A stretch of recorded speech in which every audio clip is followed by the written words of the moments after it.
For today's video nga ay bibilangin na namin kung magkano ba ang inabot ng ipon ng mga anak ko sa baon nila. Nakakatuwa lang isipin, yung mga anak mo sa murang edad ay marunong nang mag-ipon. Kaya halika, sabay-sabay nating alamin kung magkano ba ito. 100 pesos nga pala ang baon nila a day. Yung dalawang anak ko lang na high school yun ha. Tapos binibigyan na rin namin sila ng pagkain. Wala naman silang gagastusin sa pamasahe kasi hatid sundo ko naman sila. Kaya ang turo namin sa kanila ay hanggat bata pa sila ay matuto na silang mag-ipon. Ako kasi nung high school ako 50 lang ang baong ko. Tapos nilalakad ko pa yung school. Tapos magpapalibre pa yung jowa ko. Aba, wala nang matitira sa baong ko. Di ako makaipon-ipon. Bilib lang ako sa mga anak ko kasi pa mismo yung nagsasabi sa akin na pa, ma, mag-iipon ako. Para daw kung may kailangan silang bilhin sa sarili nila ay hindi na sila manghihingi sa amin ng mama nila. Bali nag-start nga pala sila mag-ipon last year pa. Pero at least, di ba, nakita nyo naman yung resulta kahit papaano. Ay talagang pag may gusto kang makamit sa buhay mo, paghirapan mo.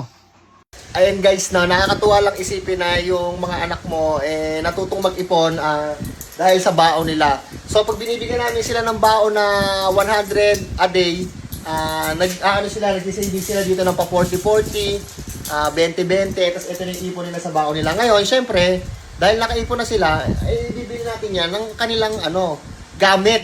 Anak, ano bibilin mo na? Damit! Make up! Ay, make up!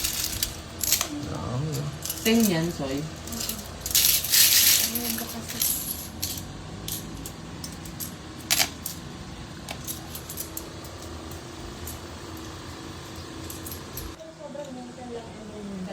Magkano inabot?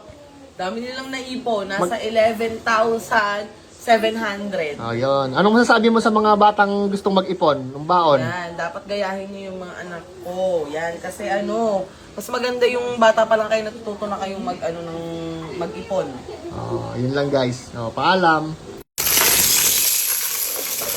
For today's video nga ay bibilangin na namin kung magkano ba ang inabot ng ipon ng mga anak ko sa baon nila. Nakakatuwa lang isipin, yung mga anak mo sa murang edad ay marunong nang mag-ipon. Kaya halika, sabay-sabay nating alamin kung magkano ba ito. 100 pesos nga pala ang baon nila a day. Yung dalawang anak ko lang na high school yun ha. Tapos binibigyan na rin namin sila ng pagkain. Wala naman silang gagastusin sa pamasahe kasi hatid sundo ko naman sila. Kaya ang turo namin sa kanila ay hanggat bata pa sila ay matuto na silang mag-ipon. Ako kasi nung high school ako 50 lang ang baong ko. Tapos nilalakad ko pa yung school. Tapos magpapalibre pa yung jowa ko. Aba, wala nang matitira sa baong ko. Di ako makaipon-ipon. Bilib lang ako sa mga anak ko kasi pa mismo yung nagsasabi sa akin na pa, ma, mag-iipon ako. Para daw kung may kailangan silang bilhin sa sarili nila ay hindi na sila manghihingi sa amin ng mama nila. Bali nag-start nga pala sila mag-ipon last year pa. Pero at least, di ba, nakita nyo naman yung